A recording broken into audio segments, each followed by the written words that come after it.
Gold, trusted gold buyers. మీరు తాకట్టు పెట్టిన బంగారాన్ని విడిపించి ఈ రోజు ఉన్న మార్కెట్ ధరకు కొనబడను.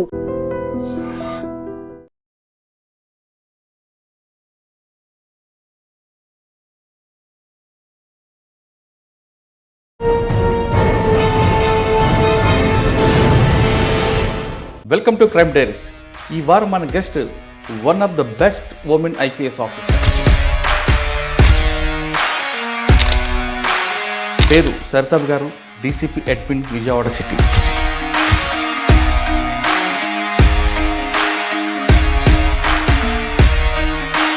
పోలీస్ యూనిఫామ్ అనేది బై ఛాన్సా by choice? Middle class family, అందరూ చదువుకున్న వాళ్ళు. డిపార్ట్మెంట్లో కమ్యూనికేషన్స్లో చేశారు. కొంతకాలం తర్వాత ఈ బెత్తం బాగుందా, లాఠీ బాగుందా? అంటే టీచింగ్ బాగుందా, పోలీస్ బాగుందా అంటారా? రెండు కలిపి పోలీసింగ్ చాలా అవసరం అండి. బికాస్ పోలీస్ అంటే క్రైమ్ డిటెక్షన్ మాత్రమే కాదు, క్రైమ్ ప్రివెన్షన్ కూడా. సో పోలీసింగ్లో రెండు ఉంటాయి కాబట్టి మీరు అన్నట్టు బెత్తము లాఠీ రెండు అవసరమే. ట్రైనింగ్ అది ఫస్ట్ పోస్టింగ్ బోధన ఏముంది మేడం ఛాలెంజ్ అక్కడ? కమ్యూనల్ చాలా విషయం. శాండ్ లారీ వెళ్తే డ్రైవర్ ఒక రెలిజన్, యాక్సిడెంట్ జరిగిన విక్టిమ్ ఒక రెలిజన్ అంటే మేము రోడ్డు మీద బందోబస్తు చేయాల్సిందే. 4 or 5 times నైట్ టైం శవాన్ని కాపలా కాసిన రోజులు. కానీ అక్కడ ఒక మతానికి సంబంధించిన వర్గం వాళ్ళు ఎక్కువగా ప్రజలిస్తుంటారు, వాళ్ళ ఇన్వాల్వ్మెంట్ ఎక్కువ ఉంటుంది అనుకున్నాను. మీకేమైనా ఎదురైంది అది? అప్పట్లో ఉన్నాయండి, అవి ఉన్నాయి. దాన్ని బ్యాలెన్సింగ్గా వెళ్ళడమే ఛాలెంజ్. మనం నారో మైండెడ్ కాకుండా, పైరోక్యుల్ కాకుండా, నాది యూనిఫామే నా మతం, రాజ్యాంగమే నా ధర్మం అనే స్టైల్లో మనం వెళ్ళామనుకోండి, నా మతం నా ధర్మం, అది చట్టం నాకు నేర్పించింది అదే, అండ్ ఎవ్రీవన్ ఈజ్ ఈక్వల్. కానీ గుంటూరులో సరితా గారి దగ్గరికి ఎవరైనా రావాలంటే బ్రోకర్ లేకుండా, పై రికార్డ్ లేకుండా రావాలి తప్ప కంప్లైంట్ వేరే వాళ్ళతో రాకూడదని వార్నింగ్ ఇచ్చారంటే నిజమే అది. అంటే అన్నెసెసరీ వేస్టేజ్ ఆఫ్ టైం, మనకి wastage of time. Third person అవసరం లేదు పాపం, అనవసరం మీరు వాళ్ళ దగ్గరికి వెళ్ళి వాళ్ళకి ఏమన్నా మీరు ఏదన్నా చెయ్యాలి ఇట్లా లాలూచీలంతా అవసరం లేదు. అన్ని వింగ్స్ చూశారు కదా, మీకు అందులో బాగా ఎక్స్పీరియన్స్ ఉంది కాబట్టి మీకు బాగా ఇష్టమైన వింగ్ ఏం వచ్చిందండి? నా రెగ్యులర్ పోస్ట్ నాకు ఇచ్చింది విమెన్ ప్రొటెక్షన్ సెల్ అండి, విమెన్ అండ్ చైల్డ్ ఇష్యూస్. అది డీల్ చేయడం, అది నేను ఇష్టంగా చేశాను, మనసు పెట్టి వర్క్ చేశాను. అందులో మీకు ఏదో ఒక వింగ్లో హ్యాపీగా ఉంది. Women protection sell I did with heart అండి. మంచి ప్రోగ్రామ్ స్టార్ట్ చేశాము, ఆపరేషన్ స్వేచ్ఛ అని ఒకటి స్టార్ట్ చేశాము. అదేంటంటే చైల్డ్ లేబర్కి అగెయిన్స్ట్ అన్నమాట. దానికి వైడ్ రికగ్నిషన్ వచ్చింది. తమిళనాడు గవర్నమెంట్ హ్యాస్ ఫెలిసిటేటెడ్ అస్. చాలా పిల్లల్ని సేవ్ చేశాము, రెస్క్యూ చేసి మళ్ళీ బ్యాక్ టు స్కూల్ పంపించాము. పిల్లలకి తల్లిదండ్రులకి గ్యాప్ రావడానికి కారణం ఇప్పుడున్న పిల్లలు అంటే జెన్జీ కిడ్స్. మనకింత ఇన్ఫర్మేషన్ లేదు, వాళ్ళకంతా ఇన్ఫర్మేషన్. వాళ్ళని ఇన్ఫర్మేషన్ రిచ్ పిల్లలు అని అనుకోవచ్చు. ఐక్యూ లెవెల్ చాలా హై. మనం అప్పటికే చాలా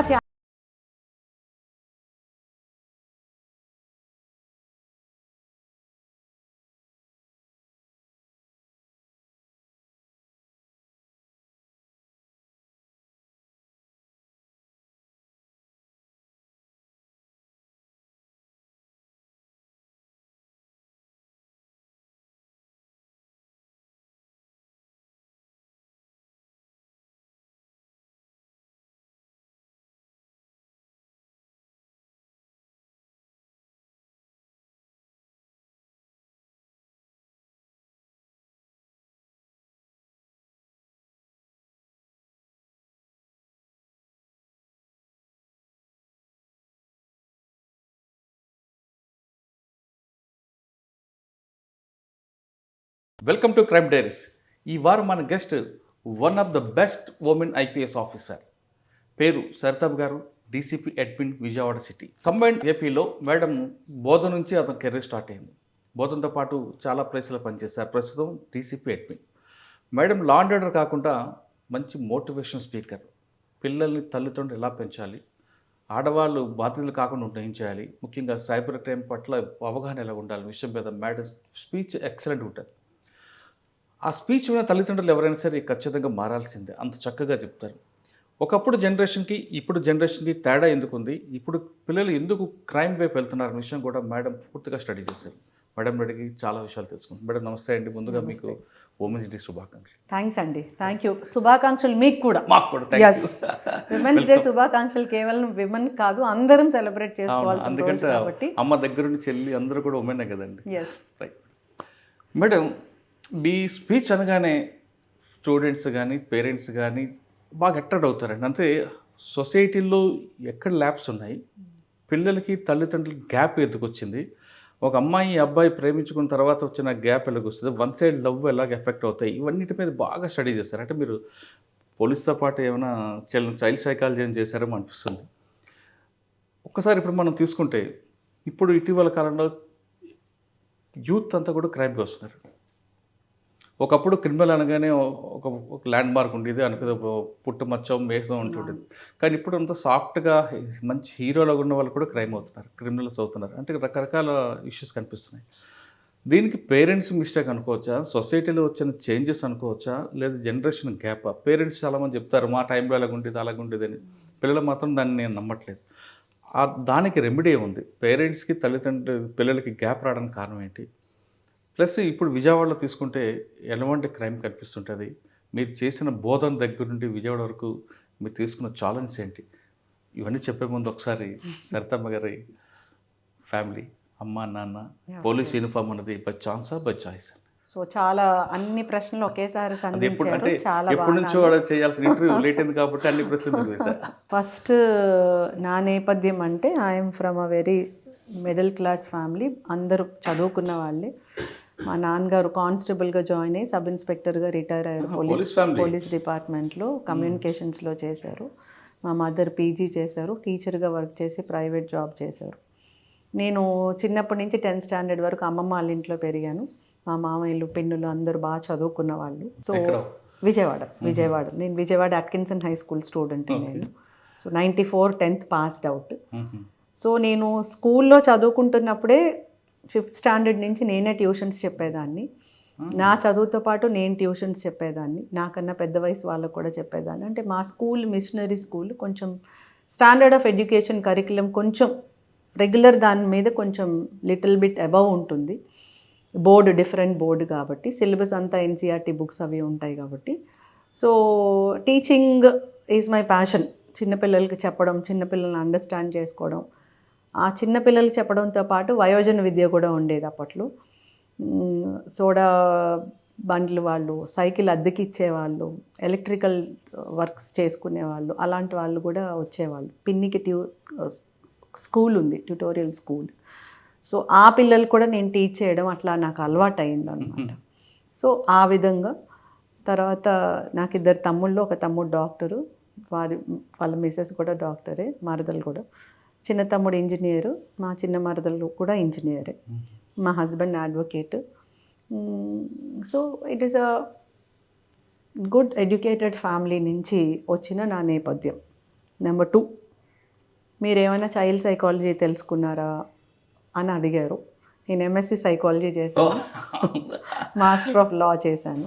నా graduation psychology, intermediate BiPC, but graduation psychology చేశాను. అంటే సివిల్స్కి అట్లా ఆ టైప్ వెళ్తే బాగుంటుంది అనే ఒక ఆలోచనతోటి అలా జరిగింది. తర్వాత లా చేశాను, Osmania law college. So 10th వరకు నేను విజయవాడలో చదివాను. ఇంటర్మీడియట్ గ్రాడ్యుయేషన్ లా అంతా హైదరాబాద్లోనే, ఓయూ లా కాలేజ్లోనే లా చదివాను. I was a gold medallist there with 4 gold medals. Intermediate బైపీసీలో best out going student, Shadan junior college, Khairatabad, Hyderabad.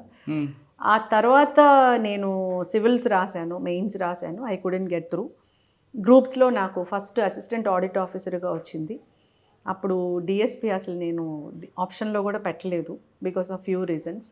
కానీ తర్వాత మళ్ళీ కలెక్టర్ అవ్వాలనే అంబిషన్ తోటి, మీరు ఇంకో ప్రశ్న అడిగారు, ఇది ఛాన్సా చాయిసా అని అడిగారు. It is a chance only. My choice was actually collector అవ్వడం నా actually ambition. But next attempt రాసినప్పుడు మాత్రం నేను పోలీస్ డిపార్ట్మెంట్ కూడా ఆప్షన్ పెట్టాను. అప్పుడు మాత్రం డిఎస్పి వచ్చింది నాకు. So it was actually by chance వచ్చిన ఇది. But after my passing out parade and all ఇది చాయిస్గా తీసేసుకోవడం జరిగింది. చాయిస్గా తీసుకున్నారా, ప్యాషన్గా పెట్టుకున్నారు? ప్యాషన్గా పెట్టుకున్నాను తర్వాత. అదే ఇప్పుడేం నేను రిపెంట్ అవ్వట్లేదు, మొదట్లో కూడా నేను రిపెంట్ అవ్వలేదు. But to be frank enough, నేను కలెక్టర్ అవ్వాలనేది నాకు చిన్నప్పటి నుంచి ఒక అంబిషన్ ఉండేది. Okay. I couldn't get in to it. Training అయిన తర్వాత ఫీల్డ్లోకి వచ్చారు మీరు. కొంతకాలం తర్వాత ఈ బెత్తం బాగుందా, లాఠీ బాగుందా? అంటే టీచింగ్ బాగుందా, పోలీస్ బాగుందా అంటారా? రెండు కలిపి పోలీసింగ్ చాలా అవసరం అండి. బికాస్ పోలీస్ అంటే క్రైమ్ డిటెక్షన్ మాత్రమే కాదు, క్రైమ్ ప్రివెన్షన్ కూడా. ప్రివెన్షన్ అప్పుడు టీచింగ్ అవసరం, డిటెక్షన్ అప్పుడు పోలీసింగ్ అవసరం. సో పోలీసింగ్లో రెండు ఉంటాయి కాబట్టి మీరు అన్నట్టు బెత్తము లాఠీ రెండు అవసరమే. ట్రైనింగ్ అది ఫస్ట్ పోస్టింగ్ బోధన్ అనుకుంటాను. అవునండి, నేను ప్రాక్టికల్ ట్రైనింగ్ నల్గొండ, నిజామాబాద్ జిల్లా బోధన్ ఫస్ట్ పోస్టింగ్. ఏముంది మేడం ఛాలెంజ్ అక్కడ? కమ్యూనల్ చాలా విషయాలు, కమ్యూనల్ ఇష్యూస్ ఉన్నాయండి. అక్కడ శాండ్ లారీ వెళ్తే డ్రైవర్ ఒక రెలిజన్, యాక్సిడెంట్ జరిగిన విక్టిమ్ ఒక రెలిజన్ అంటే మేము రోడ్డు మీద బందోబస్తు చేయాల్సిందే. నేను నా Bodhan town inspector 4 or 5 times night time శవాన్ని కాపలా కాసిన రోజులు ఉన్నాయి. సో అట్లా కొన్ని కమ్యూనల్ ఇష్యూస్ ఉండేవి. అండ్ రూరల్ ఏరియా కాబట్టి రూరల్ ఇష్యూస్ ఏముంటాయో అవి ఉండేవి. But still I did my duty with utmost perfection. లేడీస్కి స్పెషల్గా, చిల్డ్రన్కి స్పెషల్గా నాకంటూ ఒక స్టైల్ ఏర్పరచుకొని వాళ్ళతోటి మాట్లాడటం, వాళ్ళ దగ్గర నుంచి ఇన్ఫర్మేషన్ తెచ్చుకోవడం. Schools, government schools, especially tribal schools కానీ గవర్నమెంట్ స్కూల్స్ కానీ అట్లాంటి వాటికి వెళ్ళడం, వాళ్ళతోటి పల్లె నిద్ర అట్లాంటి ఇన్నోవేటివ్గా చేసుకోవడం. So all that was my cup of tea at that time. కానీ అక్కడ ఒక మతానికి సంబంధించిన వర్గం వాళ్ళు ఎక్కువగా ప్రజరిస్తుంటారు, వాళ్ళ ఇన్వాల్వ్మెంట్ ఎక్కువ ఉంటుంది అంటుందండి. మీకు ఏమైనా ఎదురైంది అది? అప్పట్లో ఉన్నాయండి, అవి ఉన్నాయి. దాన్ని బ్యాలెన్సింగ్గా వెళ్ళడమే challenge. I could do it. అందరు నన్ను యాక్సెప్ట్ చేశారు. I could do it. ఎందుకంటే మనం ఎప్పుడైతే ఓపెన్ మైండెడ్ ఉంటామో, మనం నారో మైండెడ్ కాకుండా, పైరోక్యుల్ కాకుండా, నాది యూనిఫామే నా మతం, రాజ్యాంగమే నా ధర్మం అనే స్టైల్లో మనం వెళ్ళామనుకోండి, నా మతం నా ధర్మం, అది చట్టం నాకు నేర్పించింది అదే. And everyone is equal. పర్సనల్గా నా మతం ఏదన్నా ఉండొచ్చు, పర్సనల్గా నేను నమ్మే ధర్మం ఏదన్నా అయి ఉండొచ్చు, కానీ ప్రొఫెషనల్గా it is law, it is constitution, it is my uniform అనే స్టైల్లో వెళ్ళగలగడం, ప్రజలు కూడా అట్లాగే అర్థం చేసుకోవడం వల్ల నాకు ప్రాబ్లమ్స్ రాలేదు. ఓకే. బోధన్ తర్వాత ఏలూరు? బోధన్ తర్వాత వరంగల్ నర్సంపేటలో చేశానండి. అక్కడ చాలా ఇంటీరియర్ ఏరియాస్కి వెళ్ళడం, ఊటాయి, కొత్తగూడ అట్లాంటి ఏరియాస్కి వెళ్ళడం, అక్కడ కమ్యూనిటీ పోలీసింగ్ చాలా చేసాం. ఇంటీరియర్ ఏరియాస్లో వాళ్ళకి టోర్నమెంట్స్ కానీ, volleyball tournament, cricket tournaments conduct చేయడం కానీ, medical camps, mega medical camps conduct చేయడం కానీ. తర్వాత అక్కడ ఎన్డీ పార్టీ అని ఆ మూమెంట్ ఉండేది. సరెండర్స్ ఉన్నాయి మా దగ్గర. అండ్ విలేజ్లో రెగ్యులర్గా ఉండే ఇష్యూస్ అవి కామన్, ఆ లా అండ్ ఆర్డర్ ఇష్యూస్ అన్నీ కామన్, స్పెసిఫిక్గా ఇట్లా ఉండేవి. But we had a very good team. అక్కడ ఒక టీమ్ ఎఫర్ట్ ఉండేది. నేను ఎక్కడికి వెళ్ళినా నాకంటూ నా టీం నేను ఏర్పరచుకుంటాను, అందరితో కలిసి వర్క్ చేస్తాను. I respect their knowledge, they respect my attitude. ఆ విధంగా నా సబ్ డివిజన్ అంతా నా ఫ్యామిలీ అనే యాటిట్యూడ్ తోటి వెళ్ళడం, వితౌట్ ఎనీ వెస్టెడ్ ఇంట్రెస్ట్ అట్లా పనిచేయడం వల్ల ఎవ్రీవన్ అండర్స్టూడ్ మీ. నాకు మంచి పేరే వచ్చింది. I did my best. Warangal తర్వాత బైఫర్కేషన్ తర్వాత ఐ కేమ్ బ్యాక్. నేను ఆంధ్రప్రదేశ్కి వచ్చాను. వెస్ట్ గోదావరి ఏలూరు డిఎస్పీగా వర్క్ చేశాను. అక్కడ ఛాలెంజెస్ అక్కడ ఉన్నాయి. కొంచెం పొలిటికల్గా హాట్ ఇది ఉంటుంది, ఆ ఇష్యూస్ కొన్ని ఉంటాయి. అటు కమ్యూనల్ ఇష్యూస్ కాదు, క్యాస్ట్ ఇష్యూస్ కొంచెం అట్లా. Human trafficking Eluru as such కాదండి, అక్కడ కొన్ని పాకెట్స్లో ఉన్నాయి కానీ ఏలూరు యాజ్ సచ్ కాదు. నేను ఏలూరు టౌన్ డిఎస్పీగా వర్క్ చేశాను అనమాట. అది తర్వాత గుంటూరు డిఎస్పీగా, వెస్ట్ సబ్ డివిజన్ డిఎస్పీగా 3 years చేశాను ఆల్మోస్ట్. అక్కడే ఉందండి. That was like it is very strong, politically active capital city. రెగ్యులర్గా ఆనరబుల్ సీఎం గారి విజిట్స్ కానీ, బందోబస్తులు కానివ్వండి, ఎదురుగా కలెక్టరేట్, ధర్నాసు, స్టేట్ వైడ్ ధర్నాస్ కూడా అక్కడే ఉండేవి. చాలా ఇష్యూస్. మా ఆఫీస్కి ఎదురుగా జస్ట్ మెయిన్ రోడ్డు, అక్కడే కలెక్టరేట్, దాని పక్కనే ఎస్పీ గారి office. So town DSP, Guntur west DSP అంటే it is like morning till night happening ఉండేది. పొలిటికల్ Crime సెన్సిటివ్ మళ్ళీ. డిస్ట్రిక్ట్ అండి గుంటూరు అనగానే. రెండు అంటే ఎక్యూజ్డ్ పార్టీ హై ఇన్ఫ్లుయెన్స్ ఉంటాడు, కంప్లైంట్ హై ఇన్ఫ్లుయెన్స్ ఉంటాడు. అవునండి, ఈ ప్రజలు ఎలా తీసుకునేవారండి? అంటే ఒక్కటండి, నాకు నా మీద కాన్ఫిడెన్స్ ఏంటి అంటే చట్టాన్ని ఉల్లంఘించకుండా స్ట్రైట్గా ఉండేటటువంటి యాటిట్యూడ్, ఆ యాటిట్యూడే నేను బయటకు కూడా ప్రొజెక్ట్ చేయగలిగాను అని నా ఫీలింగ్. కాబట్టి అగెయిన్స్ట్ లా చెయ్యమని నాకు అటువంటి ప్రెషర్ ఎక్కడ రాలేదు. నా యూనిట్ ఆఫీసర్స్ కూడా అంత బ్రాడ్ మైండెడ్ ఆఫీసర్సే. సో అట్నుంచి కానీ పొలిటికల్గా కానీ నాకు ప్రెషర్ రాలే.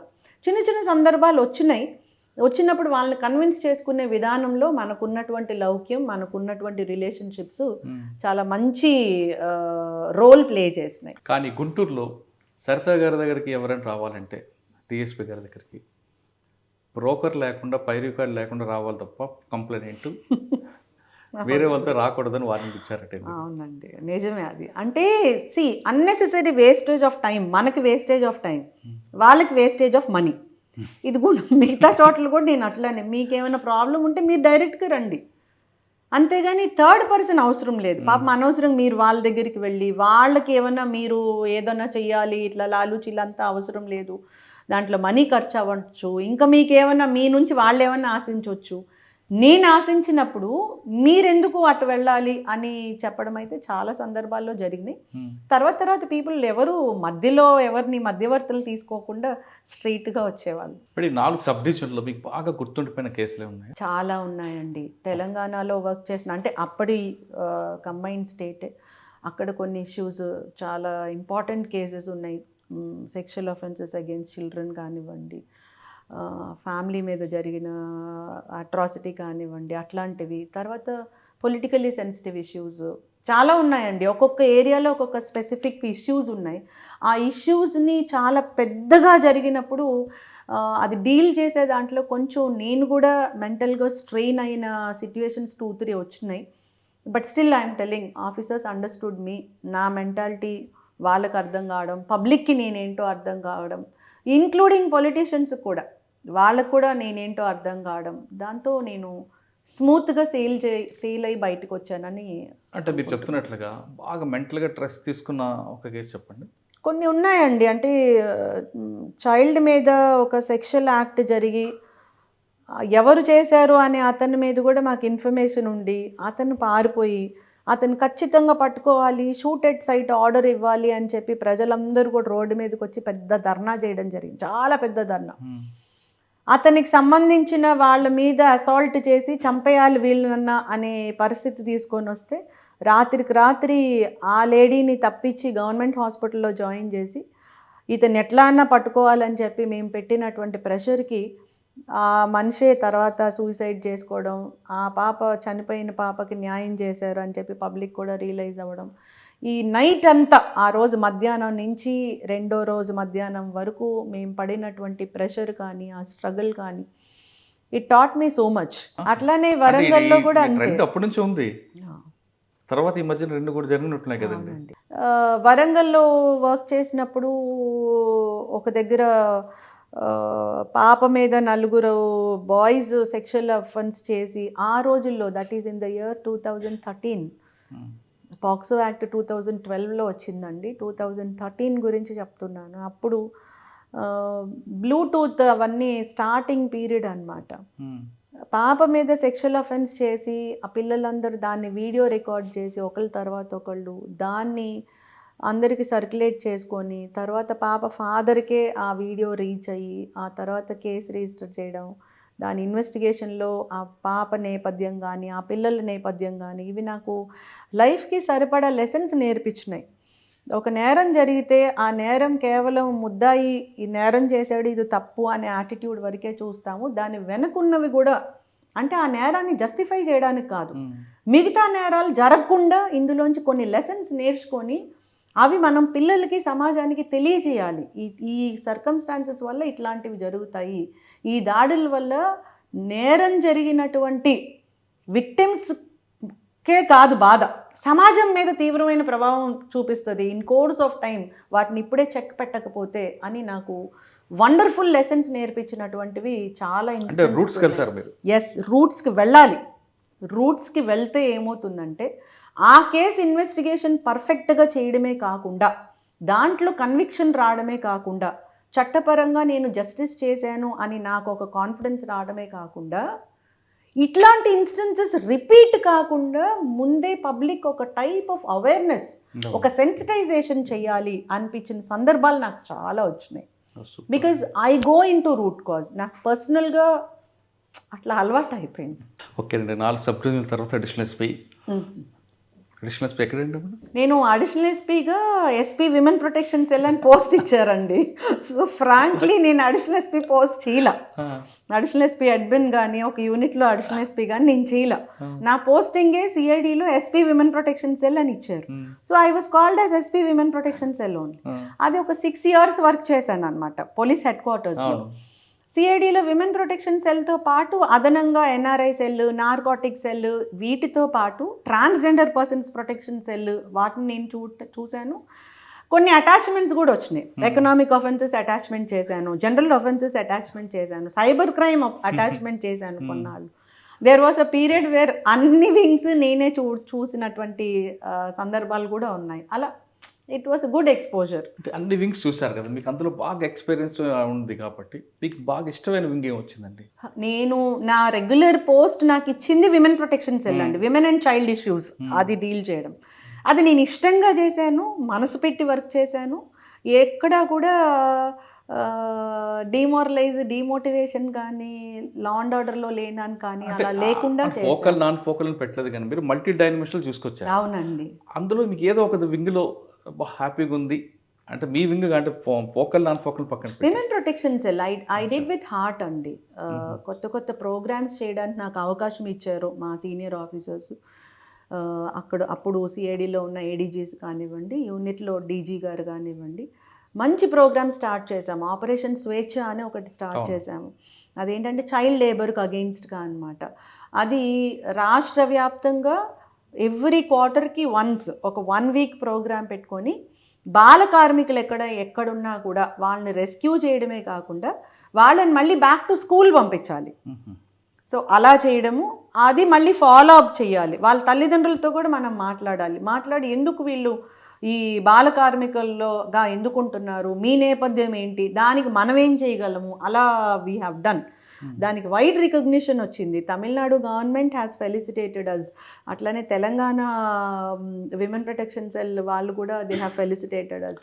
చాలా పిల్లల్ని సేవ్ చేసాము, రెస్క్యూ చేసి మళ్ళీ బ్యాక్ టు స్కూల్ పంపించాము. స్కూల్కి వెళ్ళిన తర్వాత పిల్లల మీద కొన్ని ఫ్యామిలీస్ డిపెండ్ అవ్వండి, పేరెంట్స్ డిపెండ్. అవునండి, అవును. మీరు స్కూల్ పంపిస్తారు, వాళ్ళకి ఇన్కమ్ రాదు, మరి ఆ కుటుంబం ఎలాగ మరి వర్క్ అవ్వాలి? కొంతమంది నండి ఇక్కడ హెడ్ క్వార్టర్ దగ్గరలో ఉన్నప్పుడు లేడీస్కి మేము ఎన్జిఓస్ ఎవరు సపోర్ట్ చేయగలిగినటువంటి ఎన్జిఓస్ని ఐడెంటిఫై చేసి ఆ సపోర్టింగ్ మెకానిజం కూడా ఇచ్చాం. But not to every one. Wherever it was possible to us we did. So అది నాకు ఆ ప్రోగ్రామ్ నాకు చాలా హ్యాపీనెస్ని ఇచ్చింది. దాదాపు 5,000 చిల్డ్రన్ని సేవ్ చేయగలగడం 2 yearsలో.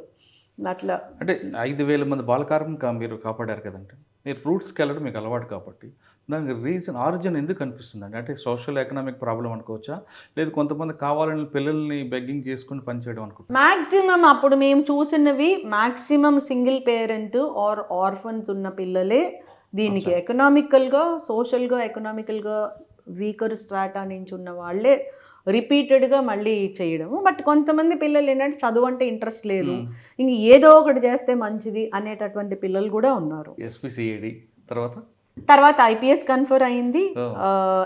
ఫస్ట్ ఎస్పీ అయిపోయింది, ప్రమోషన్ వచ్చింది. ఆ తర్వాత ఐపీఎస్ కన్ఫర్ అయింది. ఐపీఎస్ కన్ఫర్ అయినాక డీసీపీ విజయవాడ పోస్టింగ్ వచ్చింది. డీసీపీ విజయవాడ అడ్మిన్ గురించి అంటే జనరల్గా మీ ఇంటర్నల్ విషయం కాబట్టి మీరు చాలా విషయాల్లో మీరు చెప్పినట్టు సైకాలజీ చూసారు కాబట్టి, ఒకప్పుడు పిల్లలు వేరు, జనరేషన్ వేరు, ఇప్పుడు జనరేషన్ వేరు. పిల్లలకి తల్లిదండ్రులకి గ్యాప్ రావడానికి కారణం ఏమనుకుంటున్నారు? ఇప్పుడున్న పిల్లలు అంటారా మీరు? ఇప్పుడున్న పిల్లలు అంటే జెన్జీ కిడ్స్. ఈ Gen Z kids, this is an interesting topic again అండి. జెన్జీ కిడ్స్ అనగానే యూజువల్గా వీళ్ళకి మోరల్ వాల్యూస్ లేవు, వాళ్ళకి పెద్దలంటే గౌరవం లేదు, వీళ్ళకి హెడ్ స్ట్రాంగ్గా ఉంటారు, యాటిట్యూడ్ ఉంటుంది, డిఫరెంట్ యాటిట్యూడ్. అట్లా మనందరం కూడా మార్కేసేస్తాం కొంచెం లిటిల్ బిట్ ఓల్డర్ జనరేషన్. నా పర్సనల్ ఒపీనియన్, అంటే నేను యూజువల్గా పిల్లలతో మాట్లాడితే నాకు ఇష్టం. స్కూల్స్ కాలేజెస్కి వెళ్తే ఒక టైప్ ఆఫ్ హాబీ. నా పర్సనల్ లైఫ్లో ఏ కొంచెం టైం దొరికినా I go and speak to them. నాకు ఇష్టం అంతే. సో నాకు ఉన్న ఈ ఎక్స్పీరియన్స్లో నేను చూసింది ఏంటంటే these Gen Z kids are information rich. They are blessed with abundance of information. మనకి ఇంత ఇన్ఫర్మేషన్ లేదు, వాళ్ళకి అంత ఇన్ఫర్మేషన్. సెల్ ఫోన్ ఓపెన్ చేస్తే they have abundance of information. దేని గురించి కావాలన్నా వాళ్ళకి తెలుసుకోగలిగే అంత ఇన్ఫర్మేషన్ రిచ్. సో వాళ్ళని ఇన్ఫర్మేషన్ రిచ్ పిల్లలు అని అనుకోవచ్చు. ఐక్యూ లెవెల్ చాలా హై, వాళ్ళకి క్లారిటీ ఎక్కువ.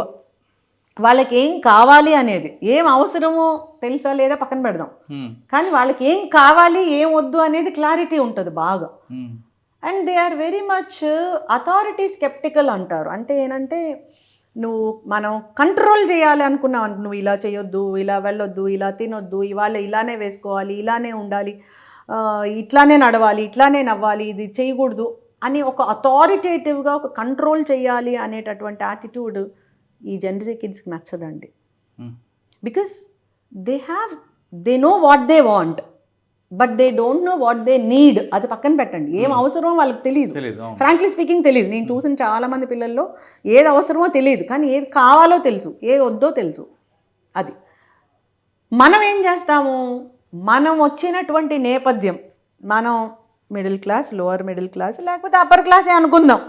అప్పుడున్న ఎకనామిక్ సోషల్ సర్కమ్స్టాన్సెస్లో ఎంతో కష్టపడి చాలా వ్యయ ప్రయాసలు కోర్చి ఉన్న లిమిటెడ్ రిసోర్సెస్ తోటి ఏదో అవ్వాలి, ఏదో చేయాలి అనే తపనతోటి, ఈవెన్ టాప్ హై క్లాస్ వాళ్ళు కూడా ఏదో చేయాలనే తపనతోటి పైకి ఎదిగి ఒక పొజిషన్కి రీచ్ అయ్యాం. పిల్లలకి నేను పడిన బాధ నా పిల్లలు పడకూడదు అని చెప్పి అప్పుడు మనకు లేని కంఫర్ట్స్ వీళ్ళకి ఇస్తున్నాం. సింపుల్. అప్పుడు ఫ్యాన్ కూడా లేనటువంటి పరిస్థితుల్లో ఇప్పుడు ఏసీ ఇవ్వగలుగుతున్నాం. అప్పుడు నడిచెళ్ళి లేకపోతే రిక్షాల్లో లేకపోతే సిటీ బస్సులో వెళ్ళే పరిస్థితిలో ఇప్పుడు పిల్లలకి స్కూటరో కార్లోనో మినిమం థింగ్స్ అయిపోయినాయి. అప్పుడు హాట్ వాటర్ అంటే సమ్మర్ వస్తుంటే ఐస్ వేసుకొని వాటర్ తాగే పరిస్థితుల్లో ఇప్పుడు ఫ్రిడ్జ్, రెఫ్రిజిరేటర్ అనేది అందరికీ కామన్ అయిపోయింది. సెల్ ఫోన్ అనేది అప్పుడు తెలీదు. ఎస్టీడీ కాల్స్ ఏమైనా చేయాలంటే ట్రంక్ కాల్ బుక్ చేసుకోవాలి, లేదా ఎస్టీడీ కాల్స్ చేయాలి. అది ఒక్కొక్కటి టింగ్ టింగ్ టింగ్ అంటే డబుల్ అయిపోతాయని ఒకటి లోపల టెన్షన్, మాట్లాడేది తక్కువ, టెన్షన్ ఎక్కువ, బీపీ పెరిగిపోయేది. ఇప్పుడు అంత ఫ్రీ నెట్వర్క్. అప్పుడు ఏ చిన్న ప్రిపరేషన్ చేయాలన్నా లైబ్రరీకి వెళ్ళాలి, బుక్స్ చదువుకోవాలి. అసలు ముందు బుక్స్ సంపాదించుకోవాలా, దాన్ని ఓపెన్ చేయాలి. ఎలా చదవాలో తెలియదు, ఏం చదవాలో తెలియదు. టీచర్ ఏం చెప్తే అంతవరకే, అది సగం అర్థం అవుతుంది, సగం అర్థం కాదు. రెస్ట్ ఆఫ్ ద థింగ్ మన విజువల్, మనం ఎట్లా ఇమాజిన్ చేసుకుంటామో దాన్ని ఏమంటారు, మన క్రియేటివిటీ బట్టి ఉంటుంది. But now everything they have. టీచరే ఎందుకు అని అనుకునే అంతలాగా వాళ్ళకి ఇన్ఫర్మేషన్ ఉంది. ఇట్లాంటి పిల్లలకి కంట్రోల్ చేస్తూ దానికి రీజన్ చెప్పకుండా ఇలా చేయకూడదు, ఇది పాపం, కళ్ళు పోతాయి, లేకపోతే దేవుడు శిక్షిస్తాడు అంటే ఎక్కడుంటాడు ఆ దేవుడు, ఎలా ఉంటాడు అని అడుగుతారు. మనం ఆన్సర్ చెప్పలేము. కళ్ళు పోతాయి అంటే ఎందుకు పోతాయి అని అడుగుతారు. మన దగ్గర ఆన్సర్ ఉండదు. ఇలా కూర్చోకూడదు, ఇలా నిల్చోకూడదు, కాళ్ళు ఊపితే ఇలా అవుతుంది అంటారు. కాళ్ళకి దానికి ఏం సంబంధం అంటారు. మన దగ్గర ఆన్సర్ ఉండదు. So when you are speaking something or controlling them without any scientific reason or logic behind it, వాళ్ళు ఎందుకు వింటారండి? అసలు ఎందుకు వినాలి? సో వాట్ అంటాడు.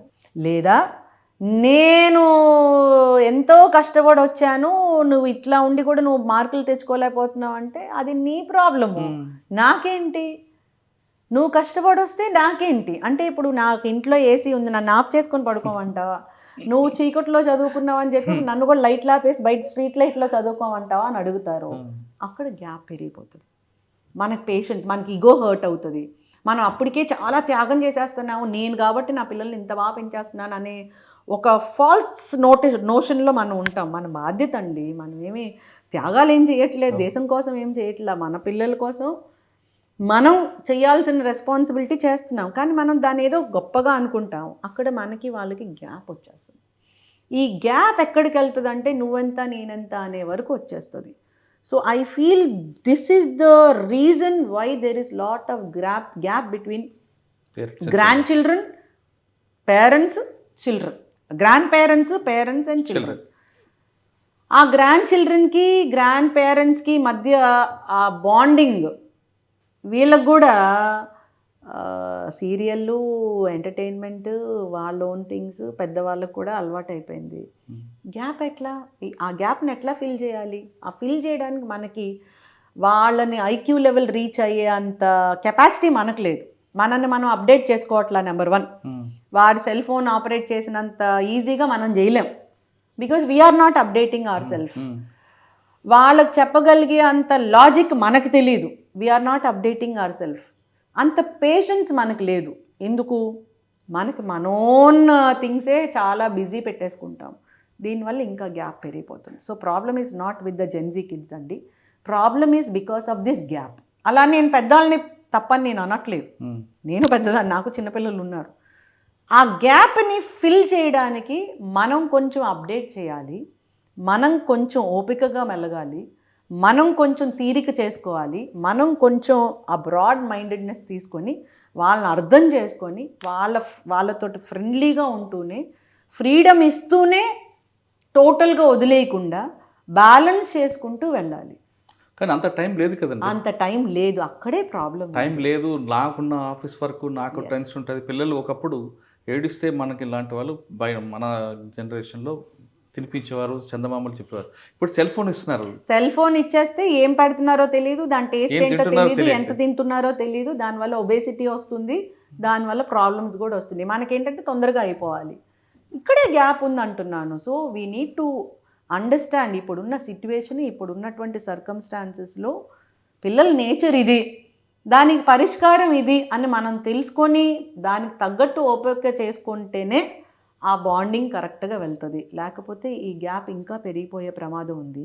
గ్యాప్ పెరిగిపోతే హ్యూమన్ రిలేషన్స్ చెడిపోవడమే కాదండి, క్రైమ్ రేట్ పెరిగిపోతుంది, ఎకనామిక్ అఫెన్సెస్ పెరిగిపోతాయి, సెక్షువల్ అఫెన్సెస్ అగైన్స్ చిల్డ్రన్ పెరిగిపోతుంది, ఆన్లైన్ క్రైమ్ అగైన్స్ చిల్డ్రన్ పెరిగిపోతుంది. గ్యాప్ వల్ల పిల్లలు they are addicted to cell phones. ఆ సెల్ ఫోన్స్లో వాళ్ళు ఏం చూస్తున్నారో మనకు తెలియదు, వాళ్ళని ఎవరు మోసం చేస్తున్నారో మనకు తెలియదు. ఆన్లైన్ చైల్డ్ సెక్షువల్ అబ్యూస్ అనే దాని మీద నేను విమెన్ ప్రొటెక్షన్ సెల్లో ఉన్నప్పుడు I was a nodal officer. AP police నుంచి I was a nodal officer to deal with online child sexual abuse. అందులో online crimes, sexual crimes against children, ఆ nature చూస్తే చాలాసార్లు నేను చాలా డిస్టర్బ్ అయ్యాను. ఇంత క్రైమ్ పిల్లలు అంటే మన స్టేటా వేరే స్టేటా కాదండి, అది టోటల్గా crime scenario against children, sexual abuse against children total scenario చూస్తే ఇంత ఉందా అసలు దీంట్లో అని నేనే భయపడిపోయినటువంటి పరిస్థితులు కూడా ఉన్నాయి. Even ladies also committing sexual abuse against children అట్లాంటివి. సో ఈ గ్యాప్ వల్ల ఇన్ని ప్రమాదాలు వచ్చేటటువంటి పరిస్థితి ఉంది. డ్రగ్ అబ్యూజ్ ఇంకోటి, అది ఇంకా చాలా తీవ్రమైన ప్రమాదం. పేరెంట్స్కి చిల్డ్రన్కి ఉన్న గ్యాప్, ఆ కమ్యూనికేషన్ లేకపోవడం, హ్యూమన్ రిలేషన్స్ లేకపోవడం, వీటి అదర్ సైడ్ ఏమవుతుంది, they are reflecting in sexual crimes జరగడము, డ్రగ్ అబ్యూస్ జరగడము, సూయిసైడల్ థాట్స్ రావడము, వాళ్ళు వేరే వాళ్ళతోటి రిలేషన్స్ పెట్టుకోవడము, లేదా వాళ్ళే టెంపరీగా ఉన్న ప్లెజర్స్ కోసం మర్డర్స్ చేసేటటువంటి పరిస్థితి, ఇట్లాంటి క్రైమ్కి దారి తీస్తుంది ఒక గ్యాప్. ఎస్. ఒకప్పుడు పిల్లలు ఏం తప్పు చేస్తే పేరెంట్స్ మందలించేవారు. పేరెంట్స్ మందలించిన తర్వాత కూడా వినకపోతే గురువులు కొట్టేవారు. గురువుల తర్వాత వినకపోతే పోలీసుల వరకు వచ్చారు. ఇప్పుడు పేరెంట్స్ మందలించడం, కొట్టడం, గురువులు కొట్టడం వరకు చూస్తున్నామండి. లేదండి, మందలించడం వరకు ఓకే, కానీ కొట్టడం అనేది లేదు. ఇక్కడ మళ్ళీ బాలల హక్కులకి మన బాధ్యతకి మధ్య ఉన్నటువంటి క్లాష్. ఇప్పుడు బాలల హక్కుల్లో దండించి వాళ్ళని కంట్రోల్ చేయడం అనేది రాంగ్. వాళ్ళ మీద ఫిజికల్ అబ్యూస్ చేసేటటువంటి హక్కు ఎవరికీ లేదు, ఇంక్లూడింగ్ తల్లిదండ్రులకు కూడా లేదు. అలా అని దండించకుండా, అంటే కంట్రోల్ చేసుకోకుండా వాళ్ళను కనిపెడుతూ వాళ్ళని అవసరమైన మేరకు మందలించకుండా అంటే టోటల్గా గాడి తప్పేటటువంటి పరిస్థితి ఉంది. So there has to be a balance. కొట్టడం ఒకటే పరిష్కారం అంటే ఈ రోజుల్లో కొట్టడం సరైంది కాదు. బికాజ్ దానివల్ల బ్యాక్లాష్ అయిపోయే పరిస్థితి ఉంది. కరెక్ట్. మరి ఆ ప్రాబ్లం సొల్యూషన్ ఏంటి? అందుకే అంటున్నాను, ఓపిక చేసుకోవాలి. ఇది నేను వేల సార్లు చెప్పాను, మనం పిల్లలకి ఇచ్చేటటువంటి ఆస్తి time and touch. Thousands of times I told, సమయం, స్పర్శ. ఈ సమయము స్పర్శ ఎప్పుడైతే పెద్దవాళ్ళ నుంచి కుటుంబం నుంచి పిల్లలకి కరువు అవుతుందో ఖచ్చితంగా ఆ సమయం బయట ఎక్కడో వెళ్ళకూడని చోట్లకి వెళ్ళి ఆ సమయాన్ని స్పెండ్ చేసే పరిస్థితి వస్తుంది.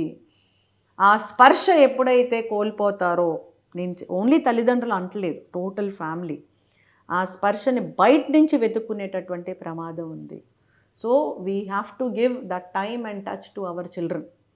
దానికి చాలా ఓపిక కావాలి. చెప్పినంత ఈజీ కాదు, నాకు కూడా అంత ఈజీగా ఏం దొరకలేదు. బట్ స్టిల్ నా వైపు నుంచి నాకున్న లిమిటెడ్ టైంలో నాకు తెలిసినంత మేరకు నా పిల్లల్ని అర్థం చేసుకోవడానికే ట్రై చేశాను. 1-2 సార్లు కొంచెం డీవియేషన్ అవుతుందేమో అనిపించినప్పుడు నా స్టైల్లో చెప్పడానికే ట్రై చేశాను. వాళ్ళకి చెప్పడం కన్నా చేసి చూపించడం ఇంపార్టెంట్. వాళ్ళు చూసి నేర్చుకుంటారు, చెప్పింది విని కాదు అనేది నేను ప్రగాఢంగా నమ్ముతాను. నువ్వు తప్పు చేయకూడదు, నువ్వు పక్కనోడిని మోసగించడం అవి చేయకూడదు, పెద్దల్ని గౌరవించాలి అని నేను చెప్పేదానికన్నా నేను గౌరవిస్తే, నేను మోసానికి దూరంగా ఉంటే, నేను కరప్షన్కి దూరంగా ఉంటే, నేను బ్రైబరీకి దూరంగా ఉంటే చూసి నేర్చుకుంటారు అనేది నా పర్సనల్ లైఫ్లో నేను చూసినటువంటి నా ఎక్స్పీరియన్స్. సో వాళ్ళని అర్థం చేసుకోవాలి, ఫ్రెండ్లీగా ఉండాలి, మందలించాలి, కంట్రోల్లో కూడా పెట్టుకోవాలి. కానీ టోటల్గా వాళ్ళ ప్రైవసీని మనం కాల రాస్తున్నాం అనేటటువంటి పిక్చర్ కూడా ఇవ్వకూడదు. బికాజ్ మన చిన్నప్పుడు ప్రైవసీ అంటే తెలియదండి. I don't know what it is. అందరం కలిసి కింద పడుకునే అది. But now even a small child is expecting privacy. We have to understand that is a trend. ఇంక మనం అర్థం చేసుకోవాలి.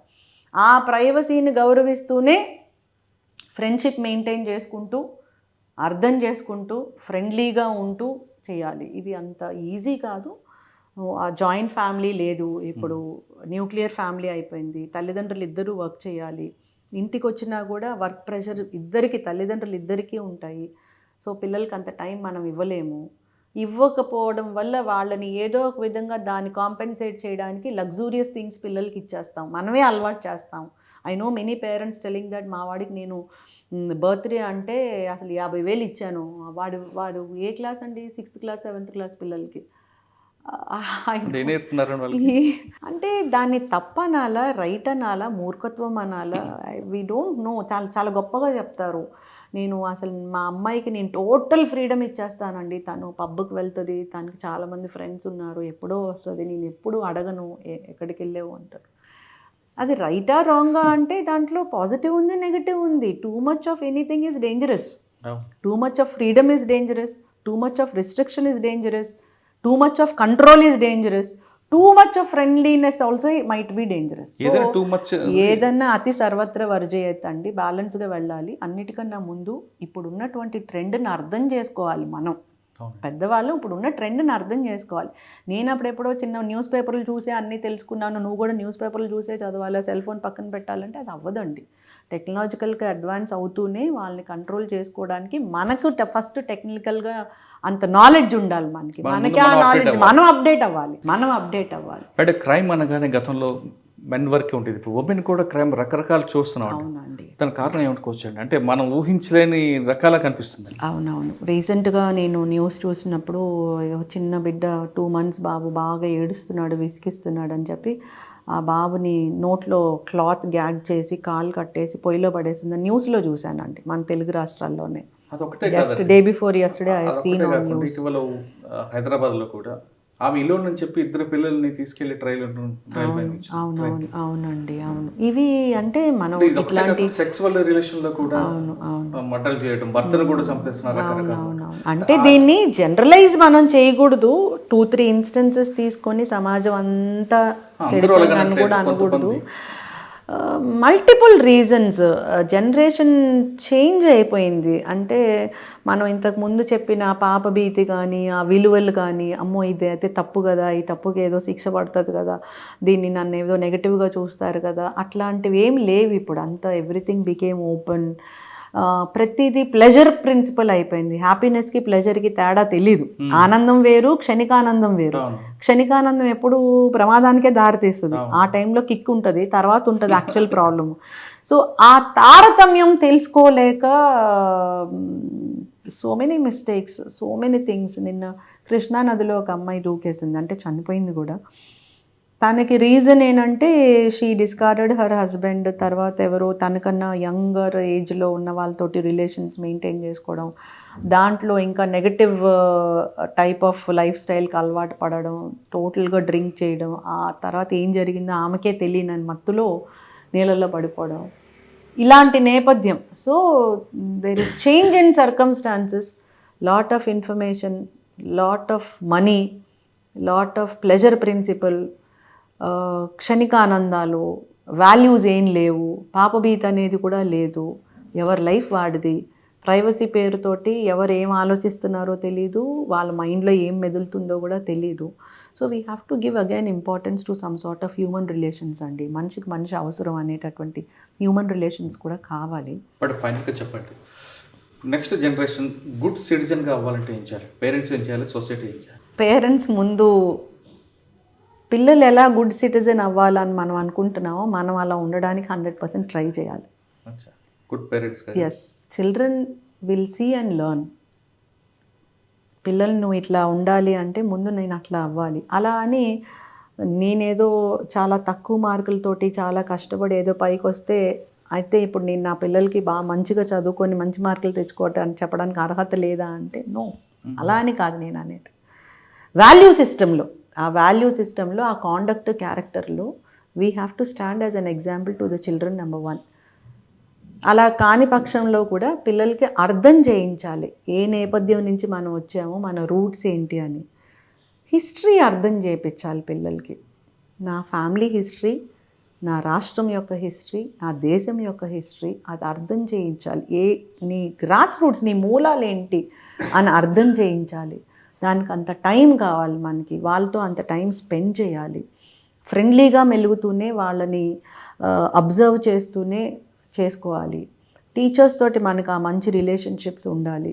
అలా కాకుండా టీచర్ ఏదో మందులు ఇచ్చాడని చెప్పి వెళ్ళి నేనే నా కొడుకుని కొట్టను, నేను అల్లారు ముద్దుగా పెంచుతాను, ఒక మాట అన్ను, నువ్వెవడో కొట్టడానికి, నీకు జీతం ఇచ్చేస్తున్నాను కదా ఇంకంతే నీది అని పేరెంట్గా నేనే వెళ్ళి టీచర్స్తో చెప్తే రేపు టీచర్స్కి ఏం ఇన్సెంటివ్ ఉంటుందండి పిల్లలు మంచి భవిష్యత్తు ఇవ్వడానికి, నేను మౌలు చేయాలి అనేటటువంటిది ఉండదు కదా యాటిట్యూడ్.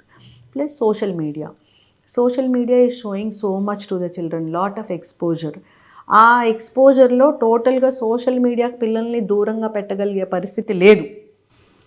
మొన్న చూసాం కదండి గజియాబాద్లోన, ఇక్కడ 3 పిల్లలు, గర్ల్స్, అక్క చెల్లెళ్ళు, వాళ్ళ సెల్ ఫోన్ ఎడిక్షన్ అయ్యిందని ఫాదర్ సోషల్ మీడియాకు దూరంగా ఉండాలని సెల్ ఫోన్స్ తీసేసుకుంటే 3 కలిసి ఇంటి పై నుంచి దూకి ఆత్మహత్య చేసుకున్నారంట.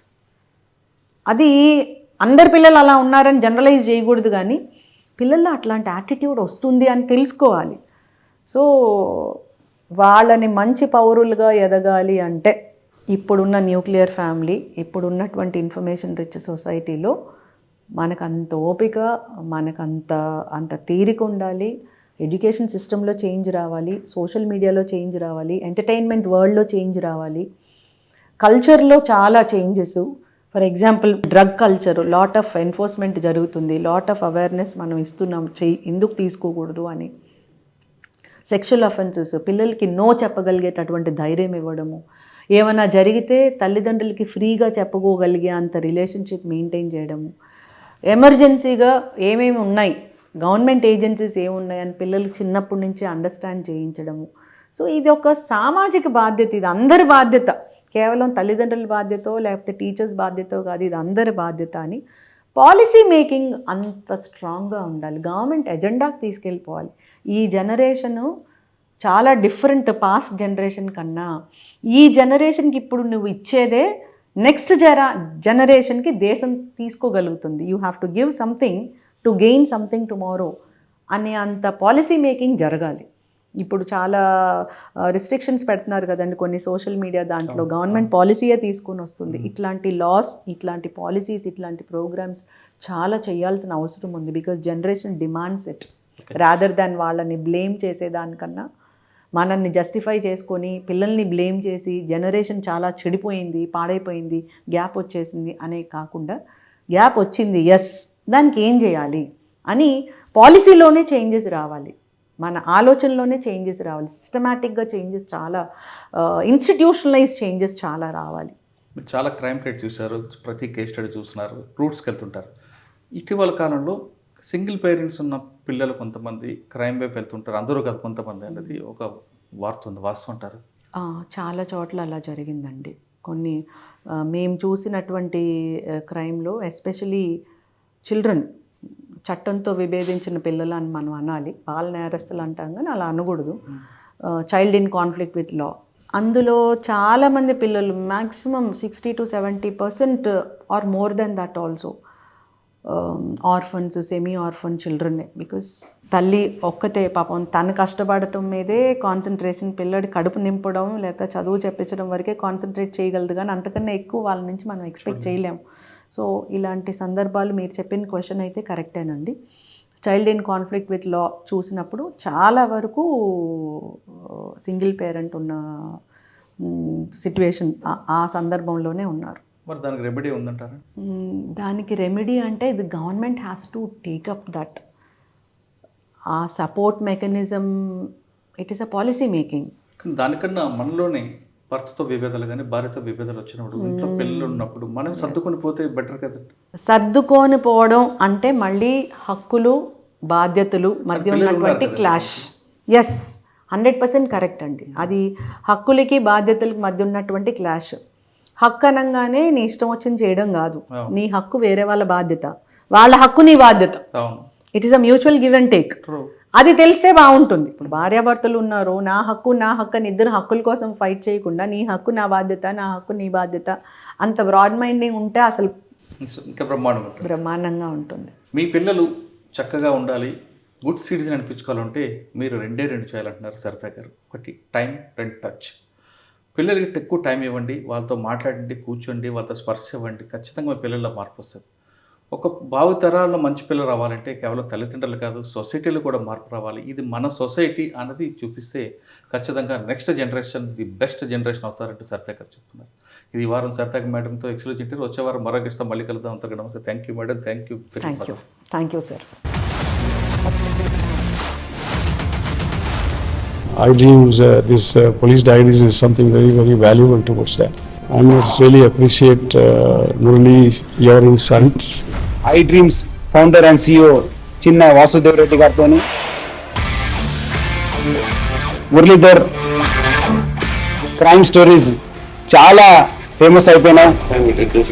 Gautam Savan garu and Sajjal Well done. I congratulate him for doing so well, and I congratulate him his boss also. So well.